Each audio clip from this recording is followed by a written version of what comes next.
السلام علیکم جی، میں ہوں آپ کا میزبان میاں طاہر محمود۔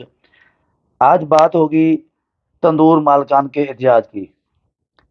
اگاڑا پریس کلب کے باہر تندور مالکان نے احتجاج کر دیا ہے۔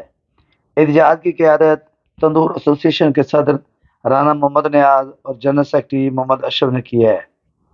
انتظامیہ کی طرف سے مقرر کرتے ہوئے ریٹ پر روٹی اور نان فروخت نہیں کر سکتے۔ ذرا بات پر انتظامیہ بھاری جرمانے عائد کر دیتی ہے اور کر رہی ہے۔ جرمانے فوری طور پر بند کیے جائیں۔ جرمانوں کے خلاف آج بھرپور احتجاج کر رہے ہیں۔ حکومت میدا، گیس، لکڑی اور بجلی کے ریٹ بھی کم کرے۔ حتیٰ کہ ہم یہ سلوک برداشت نہیں کریں گے۔